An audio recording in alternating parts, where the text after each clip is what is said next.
નમસ્તે બાળકો, ધોરણ 1 વિષય સામાન્ય જ્ઞાન પાઠ 25. અગાઉની લિંકમાં મેં તમને પાઠ 23 મોકલ્યો, બરાબર? તો આપણે પાઠ 23 જોઈ ગયા. હવે પાઠ 24 જે છે બાળકો, એ તમારે સામાન્ય જ્ઞાનની ચોપડીમાંથી ડાયરેક્ટ તૈયાર કરવાનો છે, બરાબર? પાઠ 24 સામાન્ય જ્ઞાનની ચોપડીમાંથી તૈયાર કરવાનો. હવે આજે આપણે પાઠ 25 નોટબુકમાં પ્રશ્ન જવાબ જોઈશું, બરાબર? તો સૌથી પહેલો પ્રશ્ન છે બાળકો કે એક અઠવાડિયાના દિવસ કેટલા છે? બોલો, કેટલા છે એક અઠવાડિયાના દિવસો બાળકો? તો કે 7, બરાબર?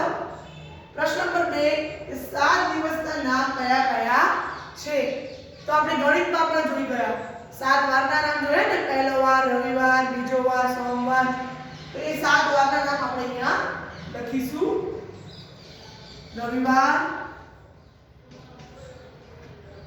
સોમવાર, મંગળવાર, બુધવાર, ગુરુવાર, શુક્રવાર અને 7મો શનિવાર, બરાબર? આ 7 વારના નામ. હવે પ્રશ્ન નંબર 3 છે કે એક વર્ષના મહિના કેટલા થશે? તો બાળકો આજે 7 છે, એક અઠવાડિયાના દિવસ 7. એક વર્ષના મહિના થશે 12. જાન્યુઆરી, ફેબ્રુઆરી, માર્ચ, એપ્રિલ, મે, જૂન, જુલાઈ, ઓગસ્ટ, સપ્ટેમ્બર, ઓક્ટોબર, નવેમ્બર અને ડિસેમ્બર. મેં તમને શીખવાડ્યું હતું ને, અંગ્રેજી મહિના પણ 12 હોય અને ગુજરાતી મહિના પણ 12 હોય. તો આપણે એક વર્ષના મહિના કેટલા લખવાના? 12. ઘણીવાર બાળકો આપણે ભૂલી જઈએ છીએ કે એક વર્ષના મહિનામાં આપણે 7 લખી દઈએ છીએ, એક અઠવાડિયાના દિવસમાં આપણે 12 લખી દઈએ છીએ. પણ એવું કરવાનું નથી.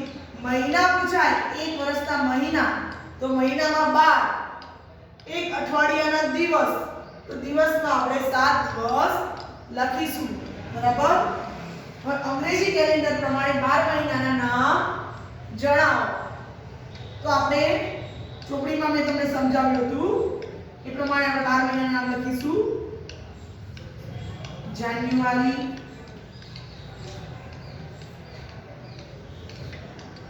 ફેબ્રુઆરી, માર્ચ, એપ્રિલ, મે,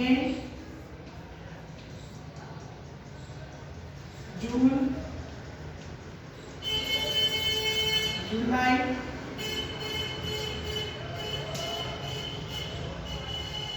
ઓગસ્ટ,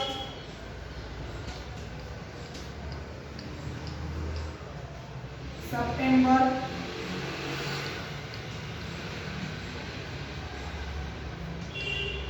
ઓક્ટોબર,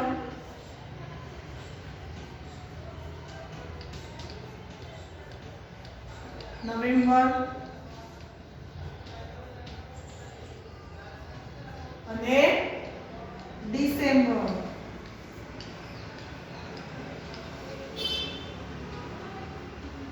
તો આ આપણા 12 મહિનાના નામ. હવે પ્રશ્ન છે કે કયા મહિનામાં 31 દિવસ આવે?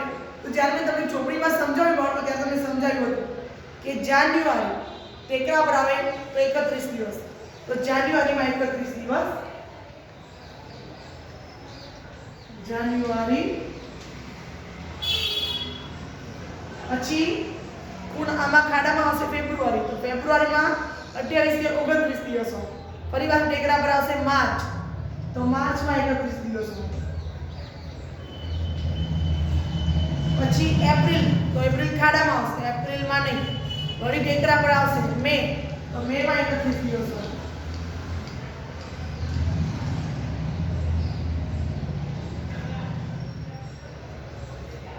બરાબર?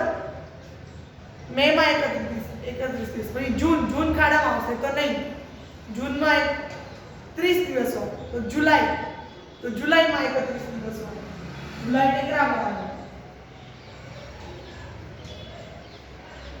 પછી ઓગસ્ટ, તો ઓગસ્ટમાં પણ 31 દિવસ હોય.